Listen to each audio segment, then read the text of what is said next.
రంగారెడ్డి జిల్లా Meerpet municipal corporation పరిధిలోని Lenin Nagar లో వివిధ కాలనీల వాసులతో టీఆర్ఎస్ పార్టీ నాయకులు కార్యకర్తలు కార్పొరేటర్లతో తెలంగాణ రాష్ట్ర విద్యాశాఖ మంత్రి సబితా ఇంద్రారెడ్డి ఆత్మీయ సమ్మేళనం కార్యక్రమంలో పాల్గొని కాలనీల అభివృద్ధిపై చర్చించారు।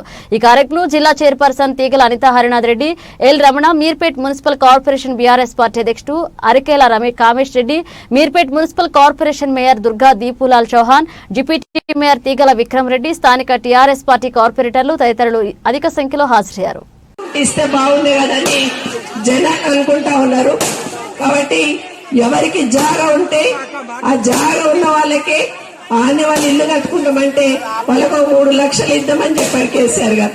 చాలా తొందరలో మన రాష్ట్ర వ్యాప్తంగా కూడా మంచి గృహలక్ష్మి అనే పేరుతోని ప్రతి ఒక్కరికి ఇల్లు కట్టుకోవడానికి ఈరోజు 3 లక్షలు ఇస్తున్న సందర్భాన్ని ఒక్కసారి మీ అందరికి కూడా గుర్తు చేస్తున్నా। తొందరలో ఆ కార్యక్రమాన్ని కేసీఆర్ గారి నాయకత్వంలో తీసుకుందాం। రూపాయల పెన్షన్ 2000 చేస్తున్నారు। ఇవన్నీ కూడా అందుతున్న వాళ్ళకి అందిస్తూ కావాల్సిన వాళ్ళకి మళ్ళీ ఇవ్వాలని ఆలోచనతోనే ఈరోజు కేసీఆర్ గారు పాలన అందిస్తున్న సందర్భంలో మీరందరూ కూడా ఇంత పెద్ద ఎత్తున ఇక్కడికి వచ్చి పార్టీని ఆశ్రయించి కేసీఆర్ గారిని ఆశ్రయించడానికి వచ్చిన మీకు అందరికీ కూడా మరొకసారి ప్రత్యేకంగా ధన్యవాదాలు చెప్తాను। దాదాపు 3 గంటలుగా ఈ కార్యక్రమాన్ని నిర్వహించుకున్నాం। ఈ కార్యక్రమం ముఖ్య ఉద్దేశం తెలంగాణ రాష్ట్ర సాధనలో పెద్దలు కేసీఆర్ గారితో సహా ఉద్యమించినటువంటి ఉద్యమ నేపథ్యం, సాధించుకున్న తెలంగాణలో మొదటి ప్రభుత్వంలో, రెండవ ప్రభుత్వంలో ప్రజల ఆకాంక్షలు ఏ విధంగా మనం నెరవేర్చినాం, నిరంతరం పాటుపడుతున్నాం, వాళ్ళు ఇంకా ఏమి కోరుకుంటున్నారో ఒకసారి మిత్రులు చెప్పినట్టుగా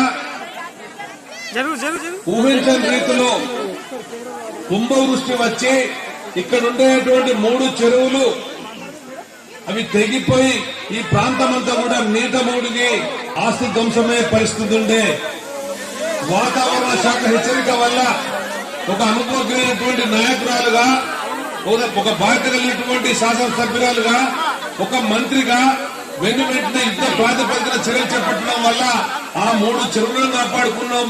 3 చెరువులతో పాటు 3 చెరువుల కింద ఉండేటువంటి ఆస్తులను కూడా మనం కాపాడుకున్న విషయం స్పష్టంగా సోదరుడు విక్రమ్ రెడ్డి ఇప్పుడు చెప్పడం జరిగింది।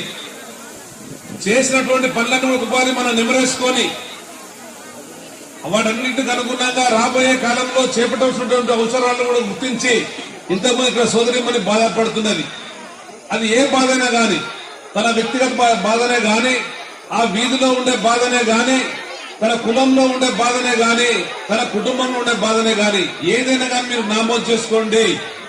ఇన్ని ఏళ్లుగా నిరంతరం మనం కష్టపడుతూ పని చేస్తూ ఏ పేదల ఆదాయమానంతో మన అధికారంలో ఉంటున్నామో వాళ్ళకు అనుగుణంగా మనం ముందుకెళ్లాలనేటువంటి ఒక తాపత్రయంలో భాగమే ఈ కార్యక్రమం మనం చేస్తున్నా।